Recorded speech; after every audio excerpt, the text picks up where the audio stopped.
And this is a Fox News alert. We have more on today's terror attack in London coming up in just a few minutes. But first, earlier today, House Intelligence Chairman Devin Nunes made the bombshell announcement confirming what President Trump has now been saying for weeks, that in fact surveillance was collected on members of his team and himself. Now, Nunes briefed the president at the White House earlier today, and afterwards he took questions from the, well, destroy press media. Take a look. Are you saying that it was political surveillance of political opponents, as the president has suggested in his tweets? What I've read bothers me, and I think it should bother the president himself and his team, because I think some of it seems to be inappropriate. Now, President Trump was asked today about these revelations, and here is what he said. Take a look. Do you feel vindicated by Chairman Nunes coming over here? I somewhat do. I must tell you, I somewhat do. I very much appreciated the fact that they found what they found, but I somewhat do. And still with us, former Speaker of the House, Fox News contributor Newt Gingrich. Mr. Speaker, I look at this and I say, wow. Here it is. The media has been so wrong for so long. You know, they're trying to make a big deal. Well, was he actually wiretapped or were there surveillance? For 2 weeks on this program, we have been pointing out that, in fact, surveillance did take place. Now this is confirmed. And Devin Nunes, the House Intelligence Committee chair, is very disturbed. I think every American should feel the same way. Your thoughts?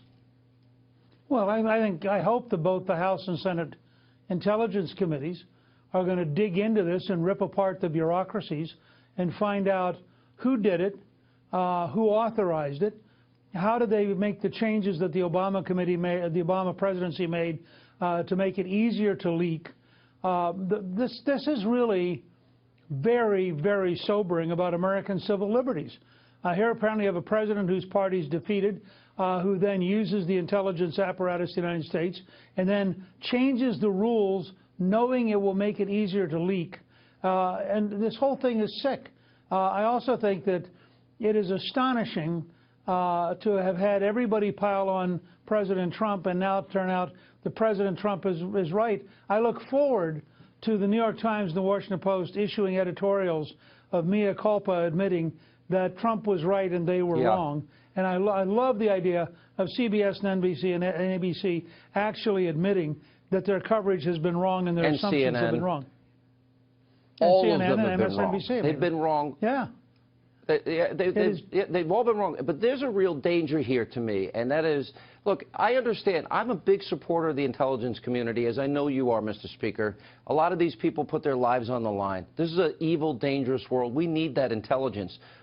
But there are very specific laws and rules regarding the wiretapping surveillance of Americans. We still have a First, Fourth, Fifth, Sixth Amendment here, okay? And if there are rules, for example, if they're surveilling, say, a Russian ambassador, an Iranian ambassador, that's their job. But if they notice an American is on the line, they're supposed to practice what's called minimization. I've also talked to those people that have worked in intelligence. Normal practices, they don't identify who the American is. They will say an American. But in the case of General Flynn, they mentioned him. Now we know that they had surveillance on the president-elect and on members of his transition team. Well, did they have a warrant for those? Apparently not. It might be more felonies. That's the one thing that we seem to have clear here. Your thoughts on that? Well, I think we've got to go back to the rule of law.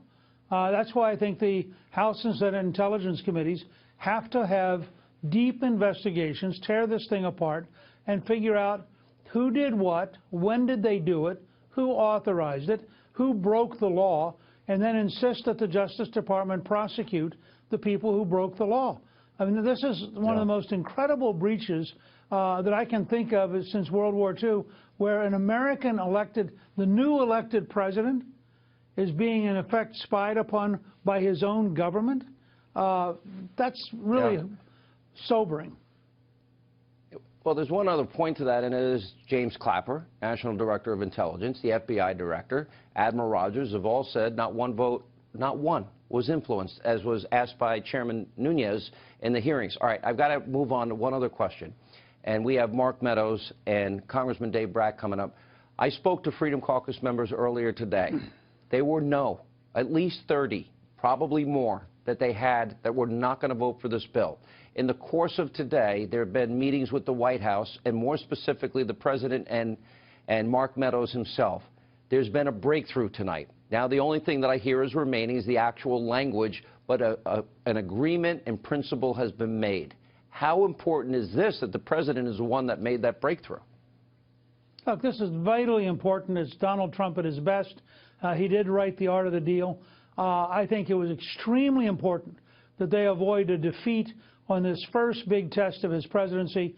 I am delighted that he's intervened personally to break up what was apparently a logjam between the Speaker and the Freedom Caucus, and I think it is very much to President Trump's credit. And let me say also to Reince Priebus's credit, who has been very hard working trying to get this thing to come together just right.